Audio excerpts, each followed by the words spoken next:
up, guys? Welcome back to the channel. I'm back in the garage working on the Nissan Skyline again. As you can see, got it up in the air. I actually went through it. I made a list, and you know that, well, I'll just show you the list because it's yeah, it's pretty lengthy. So that's the list. Got a pretty good bit of stuff left to do. I did get a couple things done. I started working on it kind of late last night, and I got a couple of major things done. One major thing and one not major thing, but got the new throttle cable put in. That's all working and adjusted properly. Just in case anybody didn't know, the factory one was a little bit too short, and apparently that's hit or miss.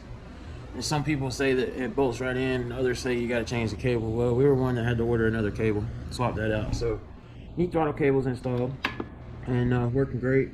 Finally got this charge pipe done over here. You can see the coupling that came in. It's a 3 1/4 to a 2 1/2, and I got this stainless pipe made, and you can see it comes through there, comes around to the intercooler, and that was very challenging. And it's got a lot of eye cuts and whatnot, and I ended up just grinding all the welds down and smoothing the pipe out, so you don't really see any welds. You know, so I'm going to end up doing some more polishing on that later. Right now I got to put the blow-off valve on here. This blow-off valve is aluminum, so I can't weld it directly to the pipe. So what I've got to do is weld a 1 1/4 inch piece of pipe to the intercooler. So I think what I'm going to do is probably put this thing basically like right here. There's enough room there, and you know, keep it out of the engine bay, keep everything clean.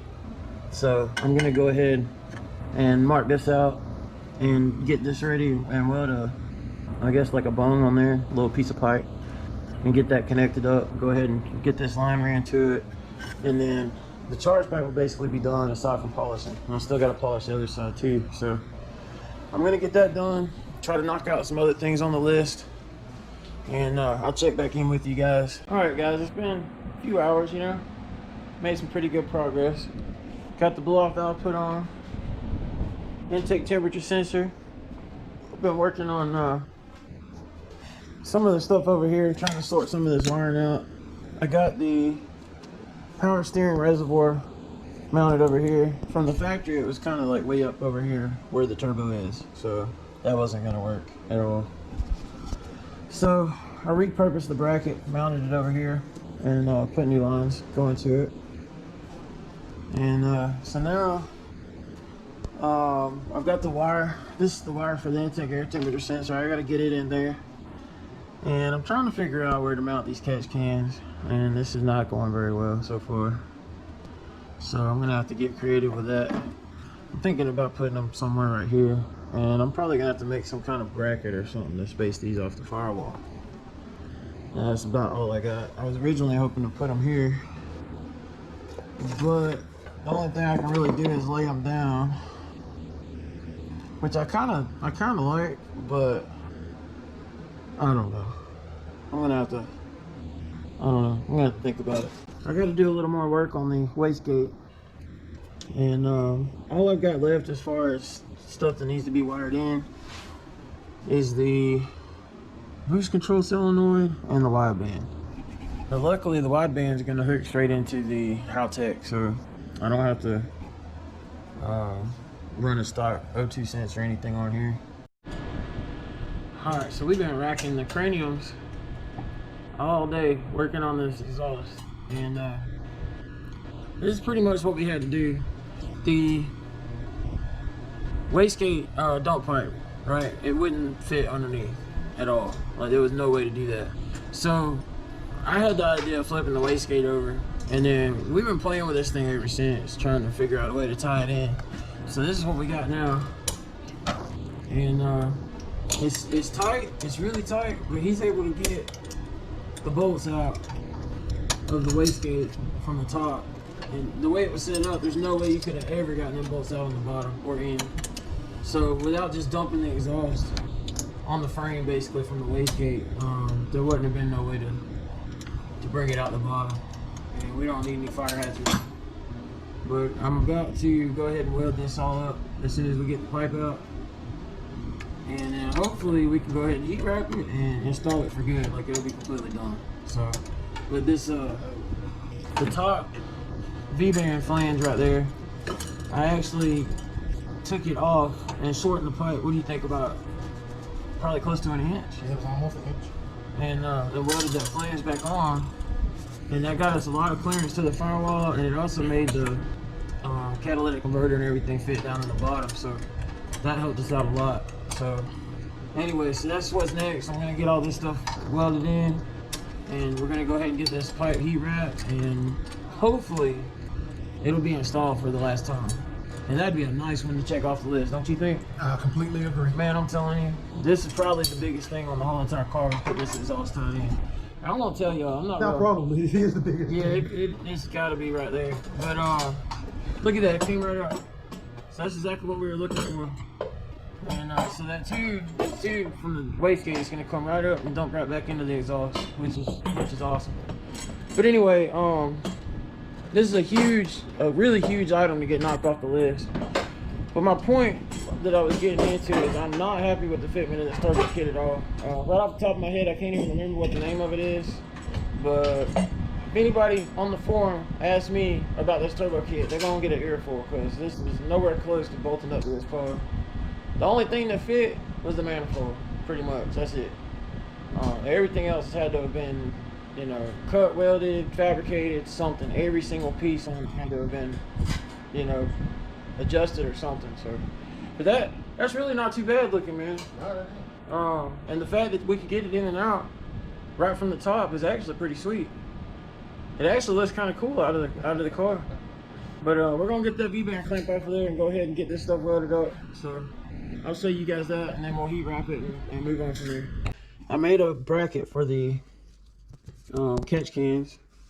As you can see, I finally found a place to tuck it in real nice. And so I'm gonna have two lines coming up here to this intake, and then these two lines, you know, are gonna come up here and go around to the RB26 valve cover. So these valve covers are about to get swapped out. I know I mentioned that like 48 times, but they really are gonna get swapped out at some point. So I've gotten the wiring cleaned up. All the wiring under the engine bay is done, with the exception of the wideband harness. So I got to feed that through and plug it in. The boost controller's done. I've heat wrapped like these wires. The exhaust is in. You can see the exhaust right here going down. And you know, as I said before, this was pretty much the only way that I could get the exhaust in. So I brought the wastegate dump tube up and back into the downpipe that way. Got a new oil feed line because the other one was you know, apparently defective. It wouldn't tighten up here. I don't know what the deal was. But we tried it on another fitting that was the right size, but it wouldn't close up right. Like, that thing was kind of crooked and stuff. So I just went ahead and ordered a new one, and why not get like a cool blue one, right? So got that stuff ready to go. You know, everything's starting to look pretty good. Once the valve cover is swapped out and the timing cover, and I get these AN lines done, it's really going to start coming together as far as looks. So all this time that we've been doing this stuff, you know, I know it looks some different, but it's going to look a whole lot different once I get those two things done. There's also a strut bar, if you remember in the first video. All right, so now I'm actually getting ready to hopefully be able to start this thing. And I'm priming the oil system. So what I did is I plugged a little fitting into the oil filter mount. You can see it back there. And so basically what I'm going to do is just pump the oil in there. We got some VR1 to put in there, so that's nice. But anyway, I'm going to go ahead and get this stuff going right quick. And oh, here's another thing I got done. Windshield washer tank is mounted. That's all ready to go. It's wired up, works. You can see I clamped the hose up there just to test it, but that's all ready to go too. So anyway, let's pump this oil in here right quick. Basically, this is just going to keep it from, you know, taking a long time to build up some oil pressure. You can see the oil coming up the line now.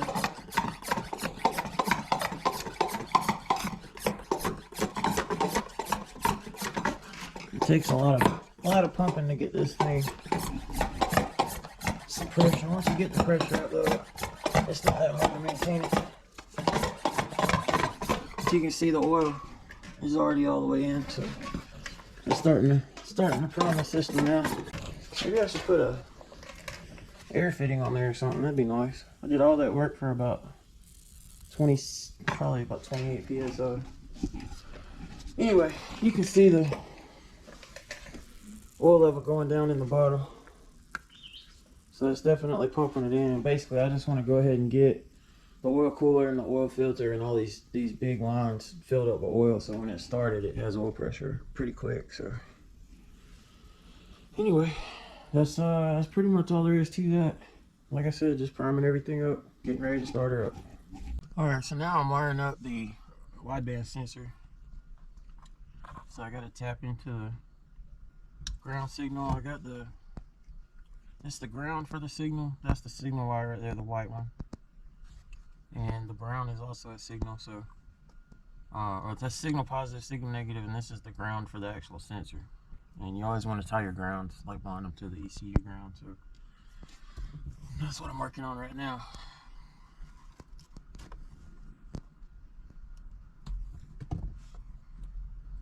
Trying out these one-piece solder heat shrink things, and they seem pretty cool.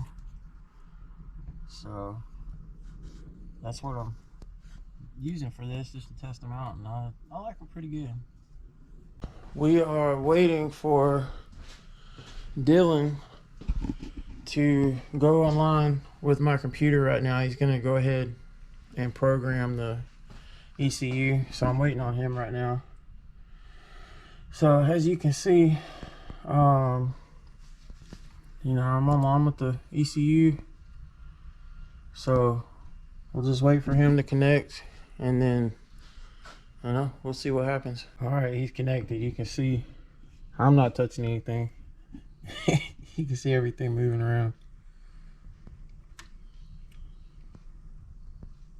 All right, guys, we're about to try to test fire this thing, so cross your fingers.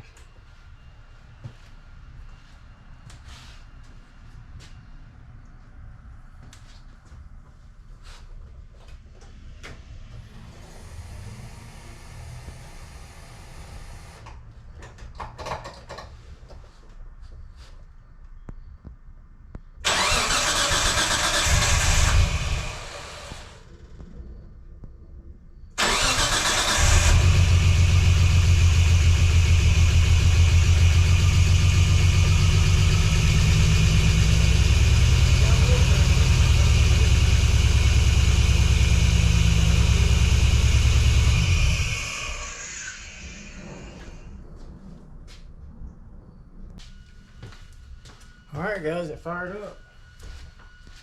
It's got oil pressure. Just gonna make sure nothing's leaking. Nothing's leaking so far.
He's working some more magic over here. This thing fired right up. This guy's definitely on point. The only problem I know of right now is the intake air temperature sensor is not working. Probably just need to check the wiring. I may have the polarity backwards or something, I'm not sure yet. But it was just reading 4.9 volts steady. Other than that though, so far everything looks really good. So he stopped, so he's probably gonna have me start it again. Let's see. Alright guys, I got the open radiator hose. They didn't have any that matched, unfortunately. So if you got to splice a radiator hose, this is the proper way to do it. If you guys can see that, that's an actual Gates, like heat shrink type clamp, and it's more permanent. You don't have to worry about it coming loose. So I've got a splice in there with the heat shrink on it, so it makes it like a nice solid piece of hose, and that stuff's very tight, so you don't have to worry about it ever coming loose. So that's the upper radiator hose, and that's actually a tight little spot. Very difficult to find a hose for that. I'm sure there's one out there somewhere, but that's what I came up with. So the other thing is I got the power steering line replaced. This is just a return line, but I went ahead and put the new return line in there. Got that filled back up and bled out. And you can see earlier that was actually leaking. So got that replaced. And when we first started it up, the air fitting on the top of this cooler, you can't see it right now, but it's basically just like this one. It was leaking a little bit, so I just, tightened it enough. And I've already had this thing running again since then, so none of this stuff's leaking. But that's what that is. It's just where this was leaking earlier. So anyway, I'm about to get the coolant system bled out, so I'm gonna start the car back up, let it idle, and start warming up a little bit.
So I just drove the Skyline out of the garage and moves under its own power again, which is absolutely amazing.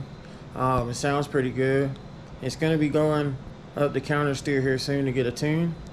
So it's probably going to be the next video on the Skyline. I don't know when that's going to be, but I appreciate you guys watching and following along with the build. And we got a little something else coming up here next. I don't know if you can see what that is. Pretty sure you can, but that's getting a pretty major overhaul. So y'all stay tuned for that. I'll see you next time.